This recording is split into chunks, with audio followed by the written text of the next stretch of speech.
今日はその長坂さんと、聞き手にキュレーターの服部博之さんをお迎えしての対談形式でギャラリートークを行いたいと思います。それではお二人のプロフィールをご紹介いたします。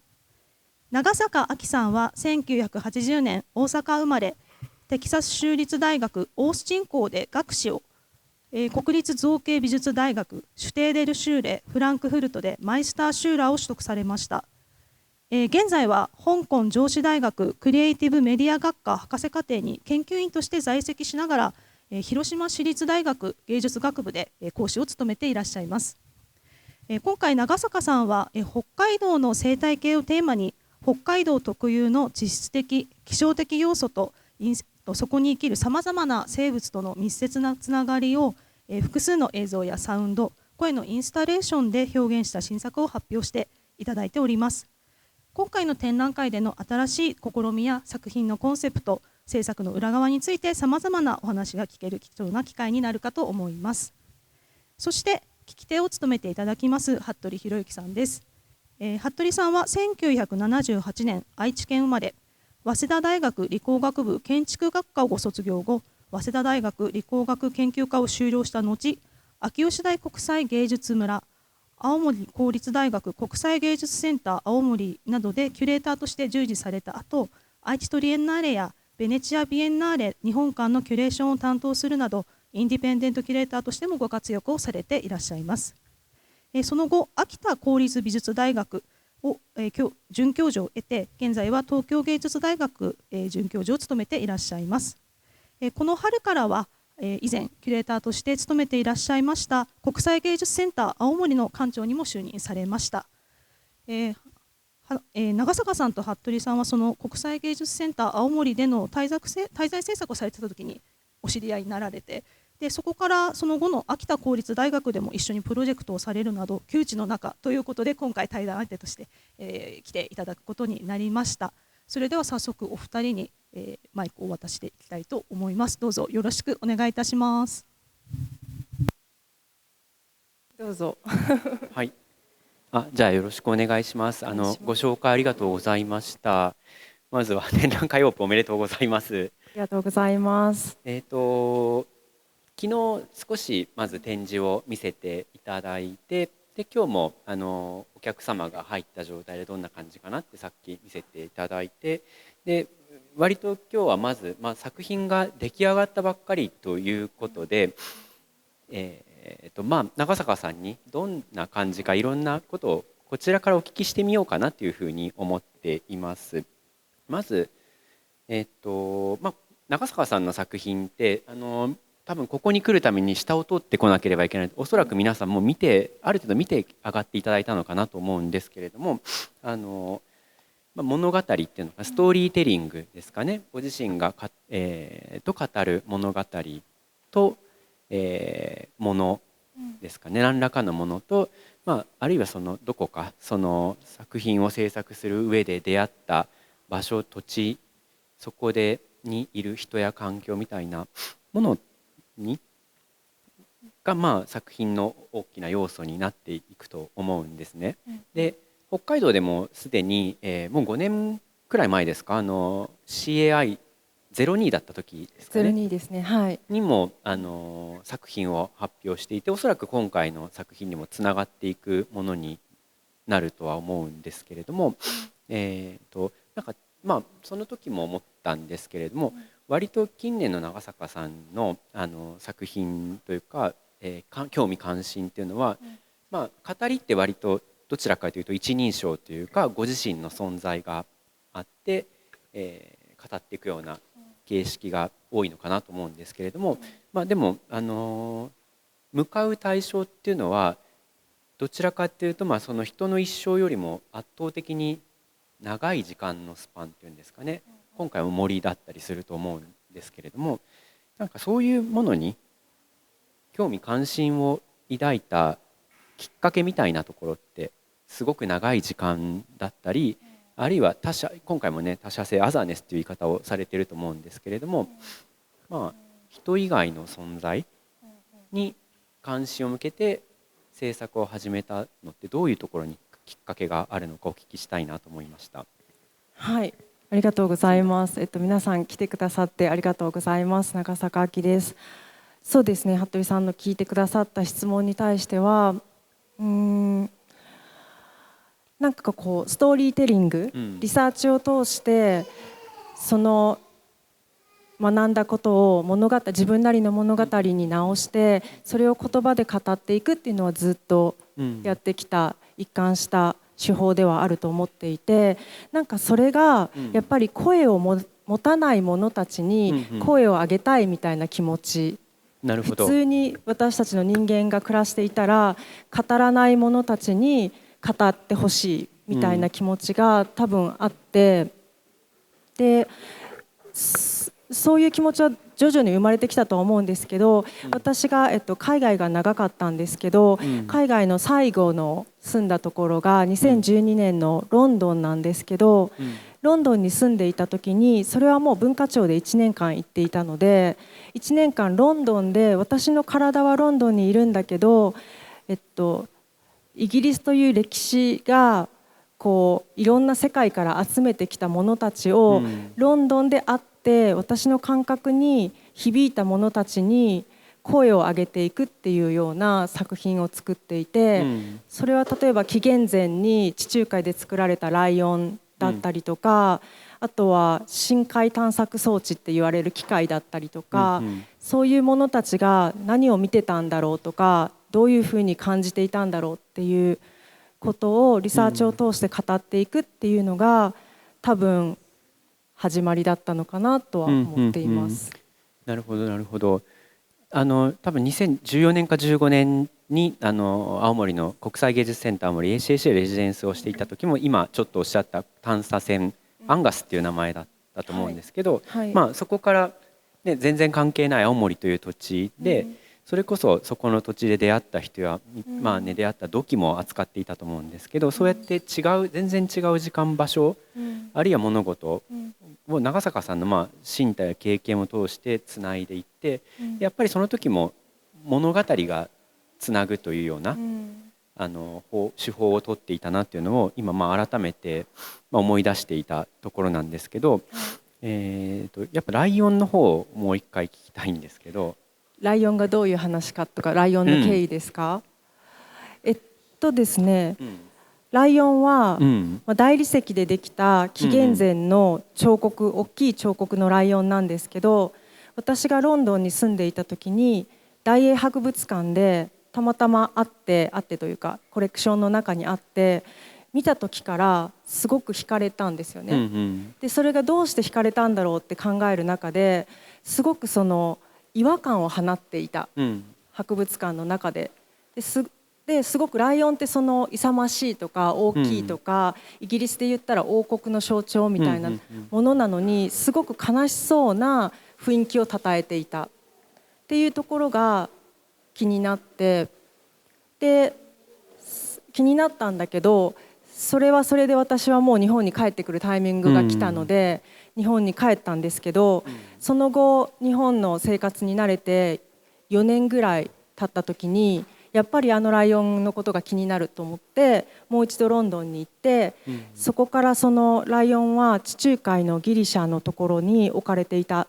で帝国主義の中でイギリスに持ってこられるんですけど、もともとのライオンはどういう風景を見ていたんだろうっていう、なんかその説明の中でライオンはエメラルドの目を持っていたって言われていて、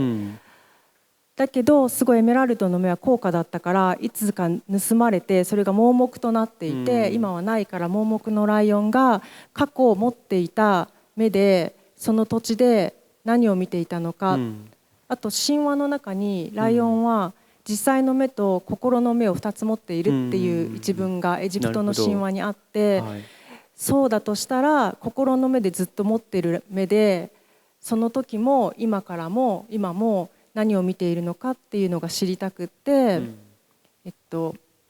今ライオンはロンドンにいるんだけど、ライオンがライオンになる前、石の時のライオンを見たくって、ギリシャのアテネの外側にある、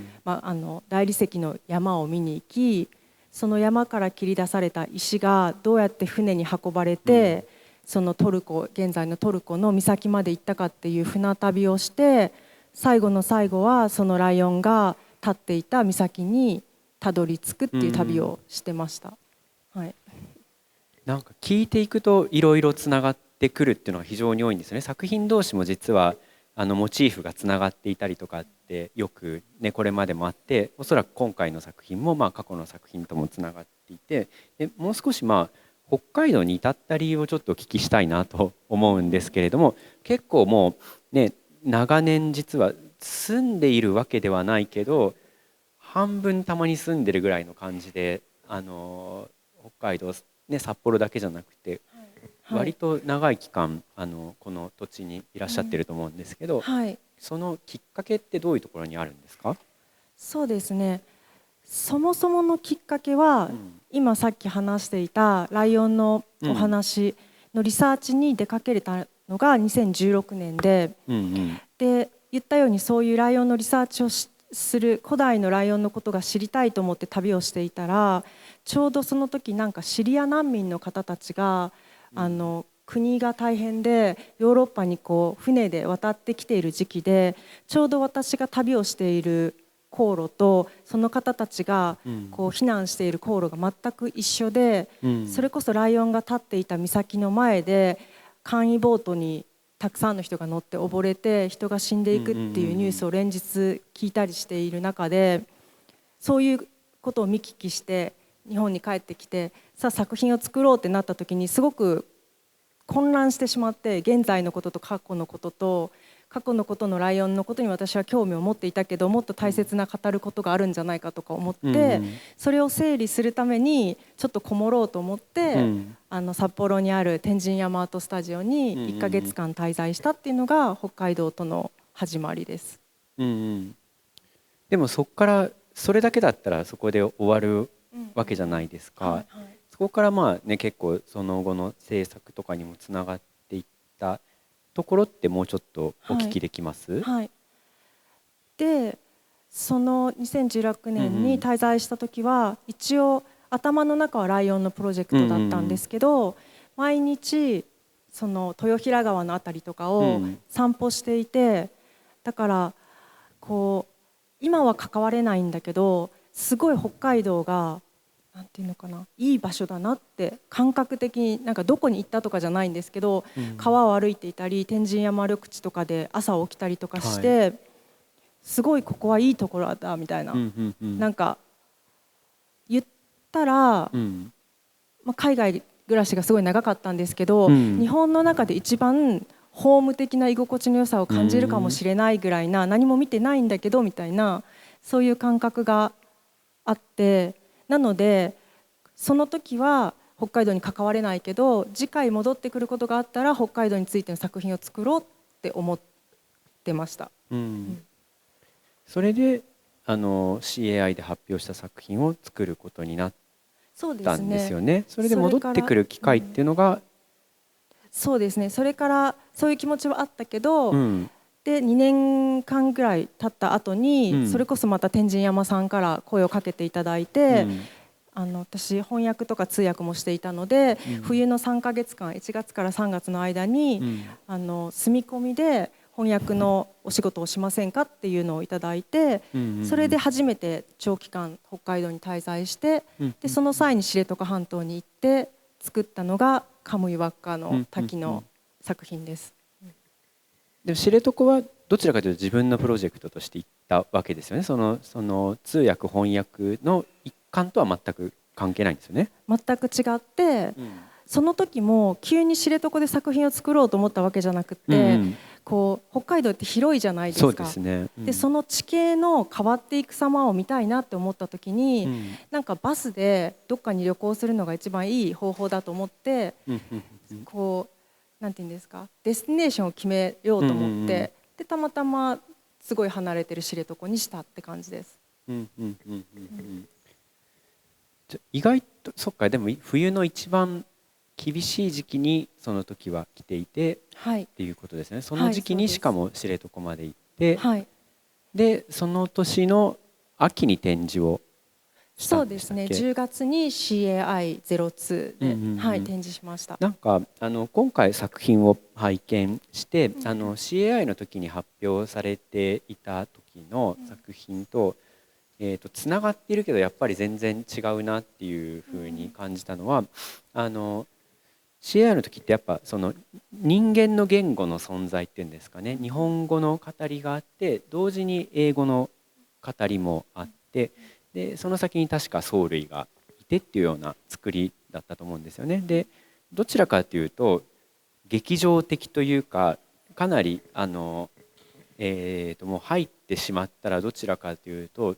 出られなくなるような、割と力のある力のあるというのかな、割とダイレクトに訴えかけてくるものが、強い作り方だなと思ったんですね。だから30分ぐらいの多分ストーリーだったと思うんですけど、まあ本当に劇場でなんていうのかな、演劇とかを体験しているような感覚に近いような形で、作品を体験しているっていう感覚がありました。ですごくあれは、2つの言語で語られているので、その混乱みたいなことも含めて、なんかこれはすごく海外の、それこそね、日本語話者ではないところっていうんですかね、そういうところでまあ暮らしてきて、それも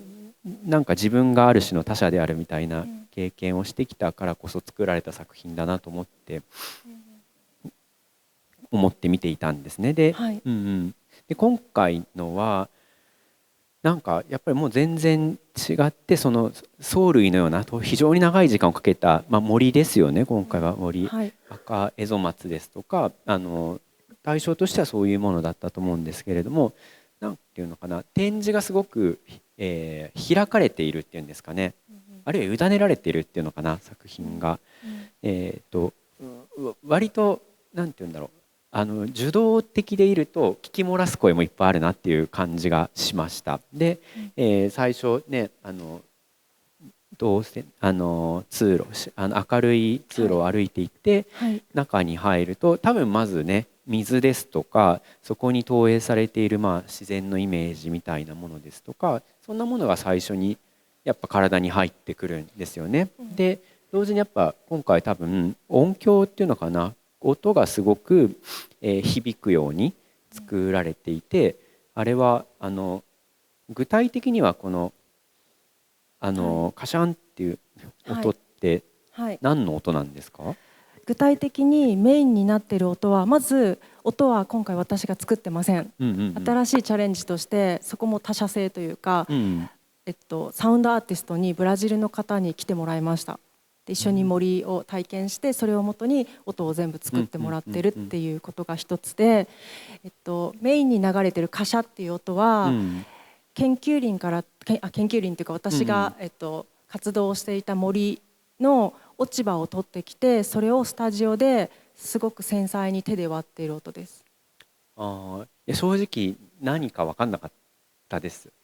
有機的なものの音にも聞こえるし、非常になんか無機的なものにも聞こえて、でも空間全体に響き渡っていて、森の話をおそらくね、しているということは分かっているので、何かそういうものにつながるものなんだろうなって思いながら、だんだん慣れてくるじゃないですか。少しずつ明るくなってくる感じがするんですね。最初割と明るい通路から入ってくるから、スッてすごい暗い空間に来たっていう印象があって、でイメージの方が先に立ち上がってきて、で全体の環境音が聞こえてきて、その上で今度やっと語りが聞こえてくるんですね。これまでなんか割と長坂さんの語りの方が入ってくるのが早かったんですけど、ちょっと時間が経ってそのからやっと入ってくる感じにして、多分その声のトーンですとかボリュームもかなり、抑えられていて、で結構聞こうとしないと聞こえない感じにされてると思うんですよね。で、そこでもお聞きしたいのは、なんか今回その語りみたいなものっていうのは、ストーリー、あるいはその声みたいなもの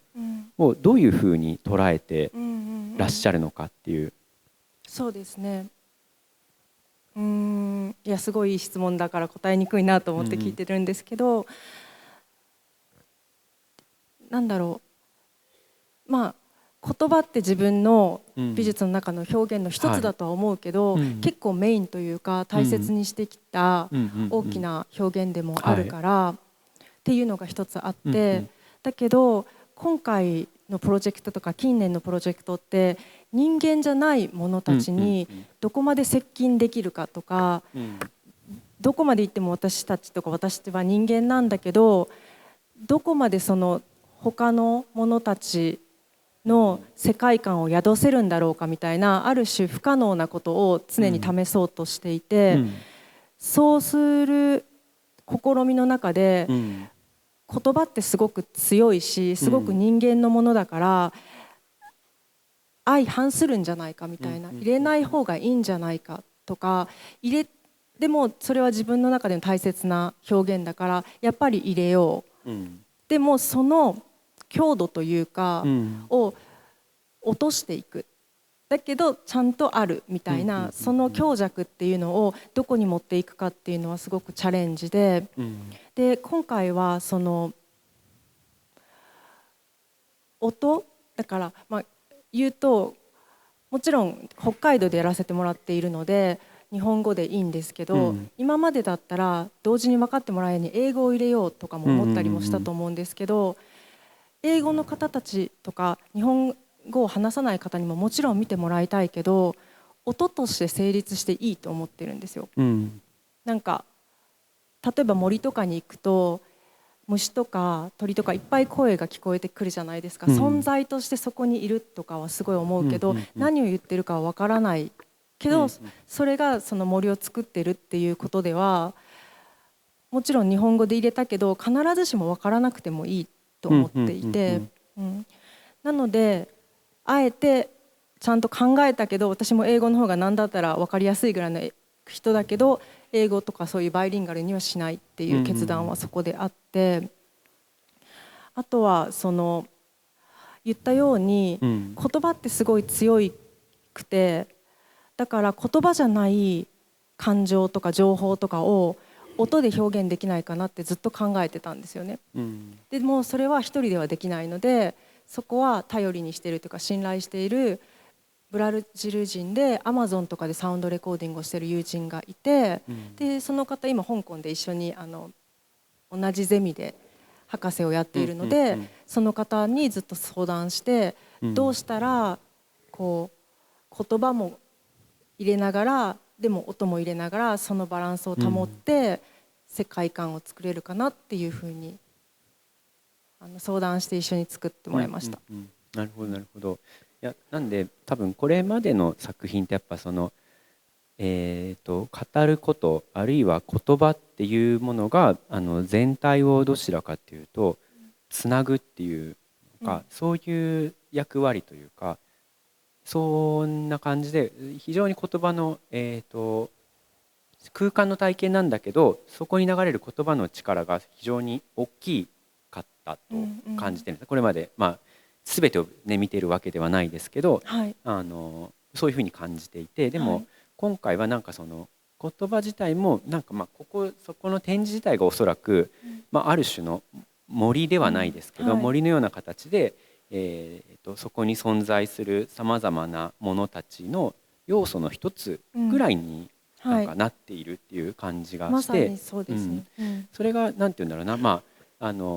インスタレーションを作りましたみたいな感じでもっと環境みたいなものが提示されているっていう感じがして、そうですね、それがなんか今までそういえば長坂さんの作品を見てきて、こういう作品なのかなって思ってみたものと、いい意味で期待を裏切られるかもしれないような、なんかすごい異なる体験だったなと改めて思いました。その通りだと思います。でそうだな、あとはそうそう、タイトルまず聞いてもいいですか。Living with Otherness って結構逆にタイトルは、英語にされてますよね。そうですね。英語のみにされましたよね。そうですね。どうして英語かというと、これが私アーティストなんですけど、同時に今香港の大学で博士号をしていて、その博士研究が北海道の生態系、逆に言うと北海道が好きすぎて、そのカムイワッカの後とかにどうしたらもっと北海道で過ごせるかなって考えた時に、それを博士テーマに研究テーマにしちゃったらいいんだっていうことで、それで香港で博士号をしているので、博士号をしている際の、全部英語でそちらはしているので、そのリサーチテーマというかリサーチタイトルが最初から「Living with Otherness」っていう英語だった。で今回も展示をするにあたって結構私日本語のタイトルと英語のタイトル大胆に変えて2つつけること多いんですけど、なんかやっぱり日本語でこれだけアザネスにすごいいろんな意味を含んでいるので、私の中では英語で、それにバッチッとくる一つの日本語がなかったので、もうあえて英語にしました。なるほどなるほど、ね、そっか、ここはそういう意味でなんか言葉の扱い方選び方っていうのはいろいろ気になることも多いなと思いながら聞いていました。でもう少し、今度具体的なイメージの方っていうんですかね、にも少しお聞きしていきたいんですけど、今回基本的にほぼオブジェクトとしては、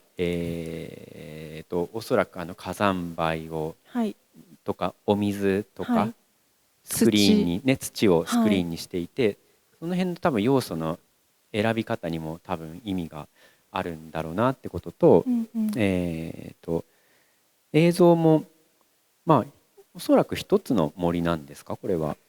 はい、そうですね。さっきもちょこっと言ったんですけど、基本的には苫小牧にある森で、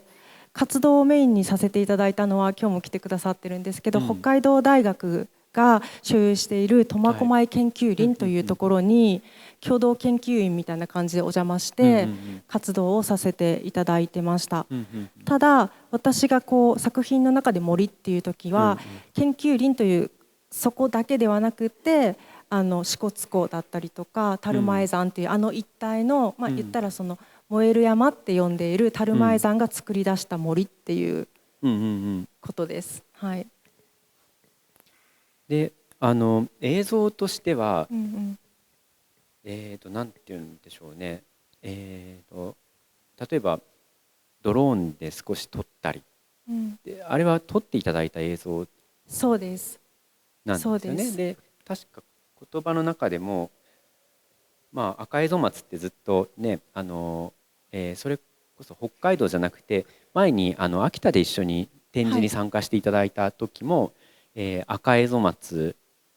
が本州にもあると言われていて、それで岩手の早知根山でしたっけ、まで行くっていうようなこともやられてたと思うんですけど、赤エゾマツは割と今回も重要なそうですね、ポイントだったんですか？はい、ちょっとネットが遅くて今出ないんですけど、秋田で服部さんと一緒にさせてもらったプロジェクトは、その秋田ってすごい森があるように思うけど、今私たちが見ている森は昔あった森じゃなくって、1万5,000年前とかには全然違う森が広がっていた。でもそれがないのはどうして、またそれはどこに行ったのかっていうのを探る作品で、その昔あった森の一員だったのが赤エゾマツだったから、すごく赤エゾマツに会いたいって言って早知根山とかに登ってたっていうことがあって、でも結局見れなかったので、その時は。だからこう作品としては独立した違うものなんだけど、自分の中では念願の赤エゾマツに会いたいし、念願の赤エゾマツにやっとこう近づけるチャンスかもしれないっていうのはずっと北海道で思っていて、で多分北海道の皆さんだとご存知だと思うんですけど、北海道の象徴の木の一つが赤エゾマツなんです。っていう意味ではなんかこの北海道でプロジェクトをするにあたってシンボリックな存在であるなっていうふうにはずっと思っていて、ただ苫小牧研究林にはあんまり赤エゾマツはないんです。だけど唯一ある素晴らしい木をやっぱり一つの登場人物とさせたかったっていう気持ちは強いです。で足元しか実際には、自分の目では見えなかった、見えないんです。大きくなれば木ってすごい背が高くなるので、見えなくなるし、赤江松って本当にずっと上まで行って上の方にしかなんか葉っぱがないので、本当に幹しか見えないし、でまた立っている場所がこう坂道というか斜面に立ってるので、何度も何度も結構大変な場所にあるんです。森の中でも行くのがすごい大変な場所にあるのに、行っても行ってもあまり何も見ることができないっていうことを繰り返してはいたんですけど、研究林の技術員の方にドローンを飛ばしていただいて、だからこそ初めて見たみたいな感じですね。はい、なんか本当にそういう出会っていく過程というか、そこのプロセス自体が、まあ今割とそのまま作品として提示されていて、なんかこうなんて言うんでしょうね、こうコントロールっていうんですかね、コントロールって表現がいいかわからないんですけど、こうなんかえいやみたいなことを無理やりやらないようになんかしてる感じがしたんですけど、今回ですか？今回ですね。特に今回、そうですね、本当にそれはあって、常々私作品がプロジェクトなので、終着点を決めずに、いろんな紆余曲折があったり人との出会いがあって、そこからどうなっていくのかみたいなことなので、コントロールは少ない方だとは思うんですけど、今回は特に本当にそのなんていうんですか、人間じゃない者たちのことを知りたい、その者たちの世界観を理解したいと思った時に、人間のいきさつではどうにもならないことが本当に多いじゃないですか。で結構幸運なことに2年とか3年ぐらいかけてじっくり見させてもらって、そういう時間を過ごせば過ごすほど、最後の最後でこう作品にまとめるっていう力をグッて強くかけて、私が作家であるから私が何でもしていいよとか、こうした方が人にとってはドラマチックになるから、こういうふうにこうねじるじゃないですけど、形に入れ込むっていうのはやっぱりすごく暴力的な話だと思ったし、そもそもの目標がそうじゃない者たちに寄り添ってみたいっていうところだったので、そこは一貫して守った方がいいだろうなと思って、コントロールは薄めはそういうことだと思います。ね、だからすごいそれってある種勇気がいることだろうなと思っていて、だってね、ある種体験とか出会いみたいな物語って多分その人のもっとなんかパーソナルな身体性だったりとか、個人的な体験みたいなものが何かこう例えば共感を生むですとか、人に、感情に訴えかけやすいっていうところだと思うんですけど、結構そういうものをだいぶ排しているというか、そういうものと距離を置こうとしているという、それがさっきなんか森みたいな何か環境みたいなものを作っているっていうようなことに見えたっていうことかなと思っています。物語はでもこれはどういうふうに作っていくもんなんですか？今回一応テキストでも今手元にあるんですけど、テキストでも配られているこの物語、本当はそもそもはやっぱりさっきも言ったように、言葉書かれた言葉ってすごく強いので、声だけで聞いてほしかったっていうところはあります。なのでテキスト配布はなしでも考えていたけど、さっきも言ったように日本語じゃない人が来てくれた時に、音を聞きました、体験しました、でも最終的に何だったのって絶対知りたい、そこのアクセシビリティというかインクルージョンを上げたいと思った時に、英語は出しましょうってなった時に、じゃあやっぱりその日本人の方でも例えば耳が聞こえない方とかもいらっしゃったり、例えば時間がなくて見たいけど全部は聞いて回れないけれどもっていう人のために、もうじゃあテキスト出そうか、それでも全員が持っていくわけじゃないから、そこにもこう能動性は必要だと思うんですけど、っていうことでテキストを配布しました。もう少しじゃあ内容のことについてなんですけど、この語りの言葉っていうのは、今回、私つまり人間としての長坂さんが多分主語になっていて、はい、これはおそらく例えばわからないですけど、水が主語になるとか、主語自体はいろんな可能性があったと思うんですよね。はい、そこを、私にしたところって、はいはい、どういうはい、なんか選択なのかなと思いました。はい、これはすごく試行錯誤してトライアンドエラーをして最終地点としてここにたどり着いたっていう感じなんですけど、もちろんしたかったのは人間じゃない者たちが群像劇としてこう物語を奏でているっていう状況を作りたかった。だけど言葉として書くときにそれを何度もしてみたんですけど、やっぱりしっくりこないっていうのは、言葉で書いているのは私なので、どこまで想像を広げても私が自分で納得できる範囲内で水になるっていうことはやっぱり無理で、だからこう本当に無理なんだけどやってみたいと思ってすごい頑張るけど結局は無理っていうのをよく分かったっていう体験でもあって、だからそこにはやっぱり自分っていう存在をちゃんと入れた方がいいだろうなっていうところに着地しました、今回は。自分が主語じゃない時も結構あるんでしたっけ？すいません、逆に。実は私多分自分って言ってるんです。愛って使ってるんですけど、愛とは言ってるけど、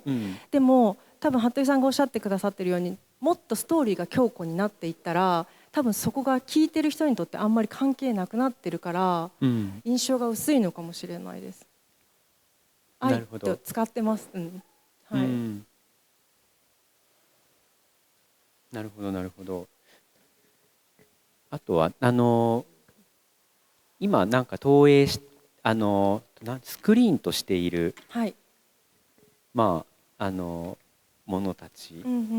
はおそらくこの火山のここの森からいただいてきたものだったり、土はあれは粘土。そうですね。火山灰はこの下の中で燃える山って呼ばれているタルマエ山のことなんですけど、そのタルマエ山が何度も噴火をしてるんですけど、その噴火と森がすごく親密に関係性があるので、その一つのキャラクターとして入れようと思って、具体的には357年前に噴火を起こしたのが大噴火なんですけど、その際に火山灰とか火山礫がすごく飛んで一面に飛んで、それが森を殺したというか埋め尽くした、その層が研究林にあるんです。だから掘られてる層があるので、その357年前の層にアクセスして、そこの火山礫をいただいてきて、それを、映像投影に耐えうるぐらいの細かさに割ってしてるのが下の火山灰です。それが火山灰で、お水はその通りその湧き水の話とかしてるので、実際の水のエレメンツとして入れたくて、で土は、すごく具体的に言うと研究林から取ってきたわけではなくて、それは形成の問題とかもあるんですけど、北海道の土で陶芸家さんとかに、セラミックセンターさんとかにお邪魔して、ちゃんと北海道から掘られた土っていうのをもらってきました。それをああいうふうに置いたっていう感じですね。そうですね。リサーチをしている時に誰かが教えてくれたのは、土って今まで生きてきた生物の全ての残骸というか、植物もそうだし動物もそうだし、全てのものが分解されてたものが土っていうことだったので、もちろんその土の上に生えているのが木たちだとも言えるけれども、その森に生きてきた全てのものの上に映像が投影されているっていう意味で土使ってます。あとはなんかね、これはさっきお話をしていてもう聞いちゃったからそのまま言うんですけど、丸だったり三角だったり、四角だったり、ある種幾何学的な形態を用いられていて、それはここの場所だからだみたいな話もされていて、でそもそもちょっとお聞きしたいのは、なんか直感的にね燃えれ沼公園でやれたらプロジェクトを実現できたらいいなっていう話を結構、ね、3年前ぐらいですかね、されてたと思うんですけど、そういうふうに思うって結構僕はすごいいいなって思ったんです。つまり大体展覧会とかって、キュレーターがなんか、ね、そこにいるキュレーターの人が、アーティストにお願いをして来てもらってて、そういう関係がすごい、普通ですよね、グループでも。でもなんか作家の側から、例えばここでやりたいって直感するとか、それはすごい面白いなと思って、で質問としてはなんでここがいいと思ったんですかっていう。それはやっぱり、もちろんすごくいい公園ですごく素敵なスペースでっていう、ただただ素晴らしいところだっていうこともあるけど、この「リビング・ウィズ・アザーネス」って考えた時に、読み方がいろいろあるなと思うんですけど、一つはこの燃えれ沼が、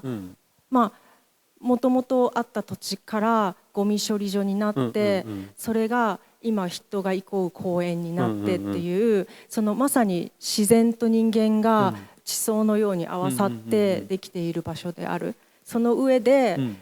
私が考えているようなリビング・ウィズ・アザネス、いろんな他者性とか他物と一緒に住むっていう展示をできたらすごくいいなっていうことが一つと、あとそのイサム・ノグチさんのこともやっぱり考えていて、リビング・ウィズ・アザネスの本当に個人的ないろんな、さっき説明し忘れちゃったんですけど、アザネスの中には何が入ってるんだっていう話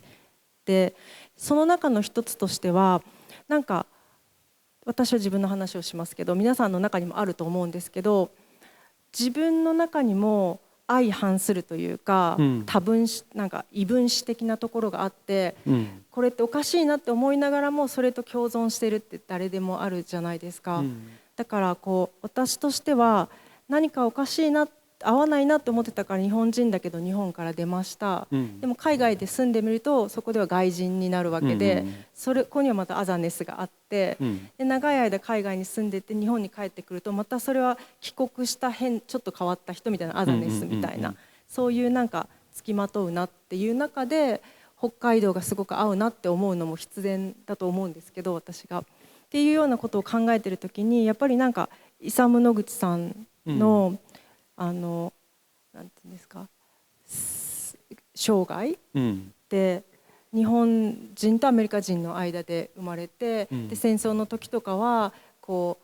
日本人だって迫害されたりもするけど、また日本で活動していたら、例えば私今広島とかに住んでいるから広島のピースパークメモリアルの時に指名されてメモリアルを作ったのに最後の最後の段階でアメリカ人にメモリアルなんて任せられないって言って断られたりっていう、常々その文化とか国籍の狭間で生活してこられた方っていう印象がすごくあって、その方が日本で最後に生涯最後に作った公演っていうのはすごく私にとってはやっぱり意味があったので、ここでしたいなと思ってました。なるほどなるほど。結果どうでした？はい、いやすごい、すごいできてよかったですし、なんかそういうもう少しもうすごく面白い生態的な話があるじゃないですか。例えばここゴミが埋まってるのですごい大地がすごい動く、だから美術館とかも曲がったりしやすいっていうお話を聞いて、そういうのもすごい面白いなとか、雪を利用してこのクーラーが今年とか去年降った雪、雪冷房、そうだから時間差で冬を感じてるみたいな、ここの空間にいるのは去年の雪のおかげだとか、そういうお話を聞くとすごく面白くて、もう少しなんか燃えれに寄せたいっていう気持ちもあったんですけど、なんか多分根底にはつながるところがたくさんあるって信じて、すごい顕著な感じで燃えれに寄せはしなかったです。なるほどなるほど。もう少しですね、あと制作のプロセス、せっかく作家に直接お話を聞けるので、その辺をお聞きしたいなと思うんですね。今、我々は展示として作品には出会えているんですけれども、これどういうくらいのスパンでどういうふうに制作をしていったのか、少し制作過程、さっきもドローンで撮影したこととか、その研究林の話とかちょっとお聞きしたんですけど、もうちょっとその全体像を伺うことってできます？はい、さっきも言ったように博士研究のプロジェクトなので、一応4年間っていうのを想定していて、で今年がもう4年目になっているんですけど、で北海道で森のことをしたい、秋田のプロジェクトもあったので、今回は絶対森、その一本の木じゃなくて、たくさんの複数のものの関係性で成り立っているものの社会が見たかったから森、で最初は陸の森と海の森っていう2つの森をこう表現して、それでこの土地っていうものをなんか照射できたらなっていうふうに感じていて、だいたい2年間のうちの1年半ぐらいを森探しに費やしていて、北海道でそれこそ車を獲得して車でいろんなところを回って、で私の中ではその赤エゾマツっていうキーワードもあったので、赤エゾマツをするなら道東の森か大雪山のあたりの森がいいんじゃないかと思っていろいろ行ったり、で陸の森だったらやっぱ昆布の森がいいから、その辺もやっぱ道東の羅臼の方とか厚岸の方がいいんじゃないかと思って、海に潜って海藻を見たりとか、そういうことをいろいろしていたんですけど、すごく喋らない者たちで丁寧に物事を見ていくためにはちょっと時間が全く足りないなと思って、まずは海の森を諦めたんです。これはまた第2チャプターとしてまた未来にするけど、今は陸の森にしようと思って、で言ったように道東にもすごく素晴らしい赤エゾマツの森とか、もっともっと古い大木がある森っていうのもあるんですけど、私本州の人だからなんかやってやれないことはないだろうと思うけど、やっぱりすごい距離感があって、行くのがすごく大変だったっていうことに気づいたので、移動の時間に時間を費やすよりは、近くてもちゃんと時間を過ごせる場所の方がいいなっていうふうになってきたりとか、あとはその森って本当に怖くて、研究林とかじゃない限り私の技術レベルでは一人で入っていって撮影とか好きに観察なんてできるものじゃないっていうことを結構すぐ分かって、だからしたいこととできることっていうのの差が分かったので、はい、ある日なんか厚岸の臨海所で出会った森林学者の方がいて、でその方にそういうことを説明していると、苫小牧の、北大が持っている苫小牧の研究林は、比較的すごくその何度も火山に埋められているから若い森なんですね。たった300年とかの森なんだけど、そして入植してきた苫小牧とかに近いので、すごく人間の形跡も残っている森だけど、ある意味アクセスしやすい森でもあるし、そういう研究所のヘルプも得られるからどうかなっていうふうに教えていただいて、で行って苫小牧研究林にしたみたいな感じです。実際にはどういうふうなプロセスでその後作っていくんですか？でそれで研究林の方たちとお話しして、研究員になっていいよって言われてからは、私も広島に住んでいたりもするんですけど、札幌に6ヶ月とか8ヶ月とか入れる時はだいたい毎週のように森に行って、なんか歩いたり見たり、撮影してみたりっていうことをする。とりあえずこう計画性を持って、じゃあこれでこれでって決まる前にやっぱりなんか時間を過ごしてみて、その中からやっぱりこのキャラクターだろうなっていうところに収まってきて、でその間に関係性もできてきてドローンを飛ばしていただけることになったり、危ないところは一緒についてきてもらったりっていうことをぐるぐるしていて、最終的な作品としてまとめたのはここ1ヶ月とか1ヶ月半ですね。なるほど。そこは最後は結構実はギリギリのところでまとめてるんですね。その素材というかリサーチ、ずっと森に入ってっていうのは結構長い時間やっていたけれどもっていう。はい、そうです。それってあと北大の研究員にもなってるってことなんですか？共同研究林っていう、はい、研究林に自由にアクセスできて、研究林って普通の人が行ける場所と行けない場所があるんですけど、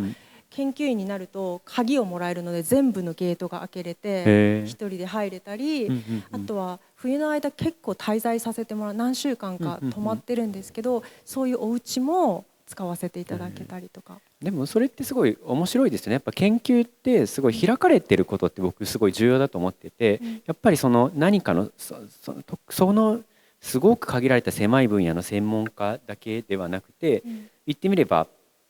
アーティストって全く違うね専門性じゃないですか。なんかそれを受け入れてくれるって、その大学のなんていうんですかね、態度オープンな感じがすごいいいですね。でもそれってもしかしたらですよね、それこそ藻類の頃から、そう CI の展示はね、北大の博物館でも展示もされていたし、そうやって結構実は長い時間かけて築いてきた関係性でできているところもあるんですかね。そうですね、多分そのカムイワッカの滝のプロジェクトで2人の地球科学の先生と藻類の先生とやらせてもらったことで、何か北大の扉がちょっと開いた感じはあると思いますし、なんか研究林の方たちは多分自分たちの研究林だけど、パブリックのものであるみたいな感覚も多分あるし、他の分野の方が入ってきて、その研究林の活用の仕方を一緒に考えてくれたり提示してくださるのはありがたいみたいな姿勢ですっごく協力してくださいました。なんかね、そういうのがあって実は作品ってできてるけど、なかなかそこは簡単には見えないところだったりするし、なんかそれはすごくいいなって思って、やっぱその積み重ねは重要ですよね、そういう意味では。そうですね。しかも多分さっきのなんかすごく長い間森に行ってたけど作ったのは1ヶ月っていうのも、やっぱりなんかこれが博士研究であるみたいなところもあって、なんかこの期限で作らなきゃいけないから森に行ったわけじゃなくて、本当にその森にで時間が過ごしたかったんです。自分的に本当にその木のこととか言ったように分からないけど分かろうとする時間みたいなのを持ちたかったので、そういうことなんだと思います。時間配分は。だから長いことこっちに一番長い滞在ってどれくらい札幌っていうか北海道に家借りてたんで、そうか。行ったり来たり。なんなら住んでたんですね。そうですね。しばらく住んでいたと言ったらいいですかね。はい。8ヶ月ぐらいですかね。それで広島の大学が始まって、広島が一応メインの拠点になってっていうのが去年の4月ですね。はい、そうです。それでまただいぶね関わり方も直行便は飛んでるけどやっぱりだいぶ変わりますよね、大学の仕事が始まって。そうですね、森って刻々と変わるんですけど、来れる時期にはもう例えば赤エゾマツの赤い実がなる時期が一瞬あるんですけど、実なのかな花なのかな花なのかな分かんないですけど、それもできたら見たいなと思ってたけど、それってすごく季節毎年変わって短期間しか咲かないので逃したりとかありましたね。